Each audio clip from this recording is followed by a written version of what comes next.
अस्सलाम वालेकुम and welcome to my channel passion by Rehan Gauri.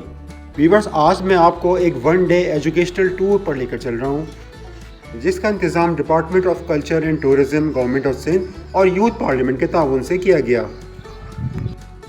इस टूर में यूथ पार्लियामेंट के मेंबर्स, फ्रेंड्स और कुछ यूनिवर्सिटीज़ के स्टूडेंट्स भी शामिल थे।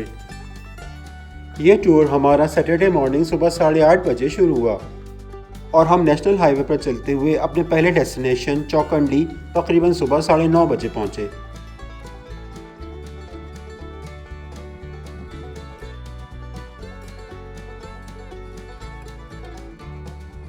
चौकंडी टॉम्ब्स या चौकंडी के मकबरे कराची से तकरीबन 29 किलोमीटर के फासले पर वाक़ हैं।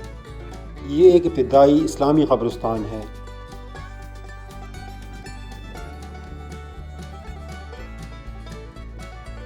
यहाँ के मज़ारात के पत्थर पर जो नक्शकारी की गई है वो काबिल ज़िक्र है। कराची के इलाके लांडी के करीब वाक़ ये चौकंडी का कब्रिस्तान देखने में बिल्कुल मखली के कब्रिस्तान की तरह लगता है। सिंध टूरिज़्म डिपार्टमेंट के टूरिस्ट गाइड ने तमाम विज़िटर्स को इस कब्रिस्तान की तारीख़ के बारे में आगाह किया।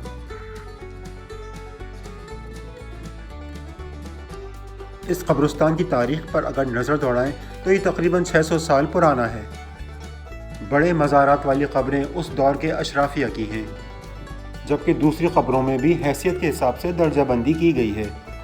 टूरिस्ट गाइड ने हमें बताया कि यहाँ बेशतर मकबरे जोकियो कबीले के जंगजुओं के हैं, जबकि बलोच कबाइल की भी क़ब्रें यहाँ मौजूद हैं। इन मकबरों पर लगाए गए जर्द रंग के पत्थर पर जो नक्शकारी की गई है वो सिंधी और बलोची सकावत की अक्कासी करती है। इन मकबरों पर तराशे गए नक्कूश से मर्दों और औरतों की क़ब्रों की निशानदेही की जा सकती है। औरत की क़ब्र पर कानों की बालियां, गले का हार और चूड़ियां बनी हुई नज़र आती हैं। मर्दों की क़ब्रों पर शह सवार, तीर अंदाज और तलवार के नक्श बनाए गए हैं। इस कब्रिस्तान में तकरीबन 1500 क़ब्रों की निशानदेही मिलती है, जबकि 700 क़ब्रें अपनी असली हालत में मौजूद हैं। 1500 से 1800 ईस्वी के दरमियान बनाए जाने वाले ये मकबरे इतना अरसा गुजर जाने के बावजूद भी अपनी पूरी आबोताब के साथ खड़े हैं। वीवर्स, चौकंडी के इस तारीख़ी कब्रिस्तान को देखने और इसके बारे में मालूमात हासिल करने के बाद हमारी नेक्स्ट डेस्टिनेशन थी भंबोर। स्टूडेंट्स और टीचर्स टूर ग्रुप्स के लिए टिकट यहाँ पर फ्री है। आम लोगों के लिए भंबोर म्यूज़ियम का टिकट 50 रुपये है, जबकि फॉरेनर्स के लिए 1500 रुपये है। तो आइए पहले म्यूज़ियम विज़िट करते हैं, जहाँ पर भंबोर से मिलने वाली मुख्तलिफ़ अशिया रखी गई हैं। Sindh culture and tourism department के नुमाइंदे ने यहाँ भी म्यूज़ियम के बारे में हमें डिटेल्स प्रोवाइड की। भंबोर से मिलने वाले कुछ चीनी के बर्तन और उसके साथ ही ख़त कूफ़ी लिखे हुए कुछ बर्तन के टुकड़े भी रखे गए हैं। भंबोर कराची से 65 किलोमीटर दूर ठट्टा डिस्ट्रिक्ट में वाक़ है। इस शहर की बाक़ियात N5 नेशनल हाईवे पर भाबीजी और घारों के दरमियान से दरियाफ्त हुई हैं। यहाँ से मिलने वाले बड़े मर्तबान, शिवलिंगा और दूसरी अशिया यहाँ पर डिस्प्ले की गई हैं। कुछ हिस्टोरियंस या आर्कियोलॉजिस्ट कहते हैं कि भंबोर एक्चुअली दीबल सिटी है, जिसे 711 से 712 के दरमियान मुसलमान जनरल मोहम्मद बिन कासिम ने राजा दाहिर को शिकस्त देने के बाद फतह किया था। भंबोर म्यूज़ियम में खुदाई के दौरान मिलने वाले मुख्तलिफ बर्तन, ज्वेलरी और कुछ नादिर अक़साम के पत्थरों के नमूने भी रखे गए हैं।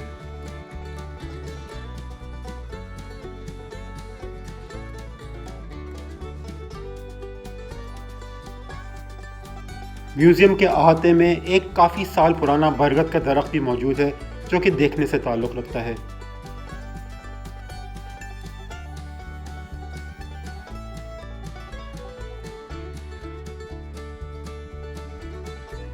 विजिटर्स की फैसिलिटेशन के लिए यहाँ पर एक मस्जिद, कैंटीन और गेस्ट हाउस भी है।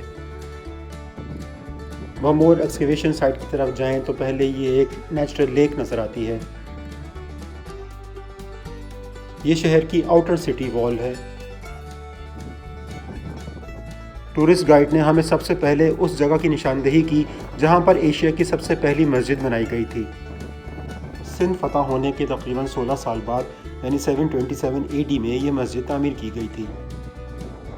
ٹورسٹ گائیڈ نے ہمیں سسی پنوں کی محبت کی لازوال داستان کے بارے میں بھی بتایا۔ جی تو یہی وہ سسی کا شہر ہے بھمبور، جن کی داستان عشق آپ نے ضرور پڑھی ہوگی۔ تمام ہی وزٹرز نے اس شہر کی کہانی اور اس سے منسوب داستان کو بہت ہی دلچسپی کے ساتھ سنا۔ بھمبور یونیسکو کی آرکیولوجیکل سائٹس کی لسٹ میں 2004 میں انکلوڈ کیا گیا۔ ڈاکٹر FA خان نے 1958 میں اس کی ایکسکیویشن پر کام شروع کیا تھا۔ اس کے بعد 2011 میں پاک اٹیلین اور فرینچ آرکیولوجیکل مشنز نے اس کی ایکسکیویشن پر کام شروع کیا، جو کہ ابھی تک جاری ہے۔ بھمبور کے بارے میں بتایا جاتا ہے کہ یہ پورٹ سٹی کبھی انڈین اوشن سے تجارت کا ایک بڑا مرکز تھا، تاہم دریائے سندھ کے اپنی جگہ تبدیل کرنے کی وجہ سے یہ جگہ مٹی اور گاد میں تبدیل ہو گئی۔ ویورز، اب ہم اپنی تھرڈ ڈیسٹینیشن یعنی مکلی نیکروپولس پہنچ چکے ہیں۔ اسے مکلی کا شہر خاموشاں بھی کہا جاتا ہے۔ یہ صوبہ سندھ کے شہر ٹھٹا سے تقریباً 6 کلومیٹر کے فاصلے پر واقع ہے اور کراچی سے تقریباً یہ 100 کلومیٹر ہے، یعنی 2 گھنٹے کی ڈرائیو کے بعد آپ یہاں پہنچ سکتے ہیں۔ کافی ٹورسٹ یہ جگہ دیکھنے آتے ہیں اور اسے یونیسکو کی ورلڈ ہیریٹیج سائٹ کی لسٹ میں بھی 1984 میں انکلوڈ کیا گیا ہے۔ یہاں پر اس دور کے شاہی خاندان، علماء، صوفی اور دوسرے معززین کی یادگاریں موجود ہیں۔ ہسٹری اور آرکیولوجی یعنی کہ آثار قدیمہ سے شوق رکھنے والے کافی غیر ممالک سے ٹورسٹ یہ خاص طور پر دیکھنے کے لیے آتے ہیں۔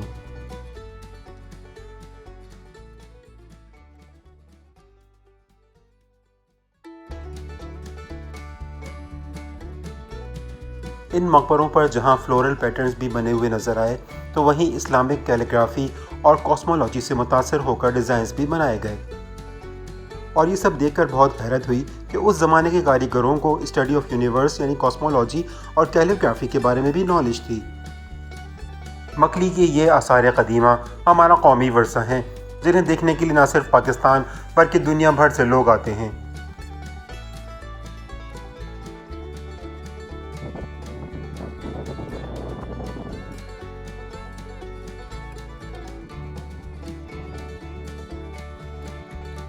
جی ویورز، تو اب ہم شاہجہاں مسجد ٹھٹا پہنچ چکے ہیں، جو کہ ہمارے آج کے اس ایجوکیشنل ٹور کی 4تھ ڈیسٹینیشن ہے، اور یہ بھی فن تعمیر کا ایک شاہکار ہے۔ یہ مسجد کراچی سے تقریباً 100 کلومیٹرز کے فاصلے پر واقع ہے۔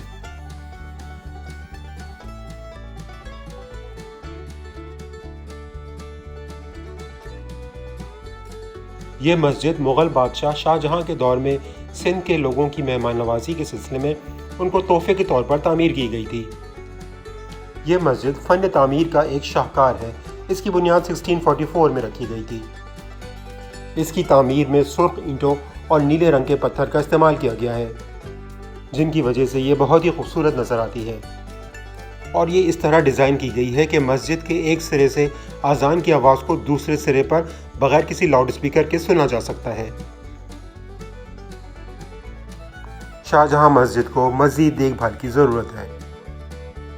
مسجد کا گارڈن اور واٹر فاؤنٹینز کو بھی مینٹیننس کی ضرورت ہے، اس طرح یہاں مزید ٹورسٹ آ سکتے ہیں۔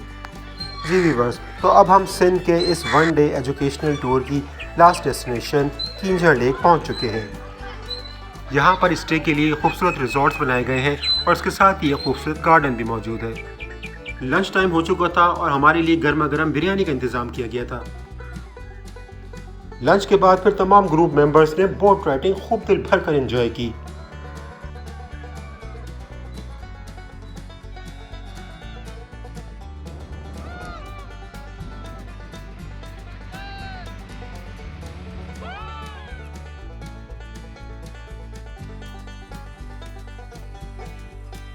جی ویورز، تو اب ہمیں اجازت دیجیے، اس خوبصورت کینجھڑ لیک پر ہمارا یہ ٹور اینڈ ہوتا ہے۔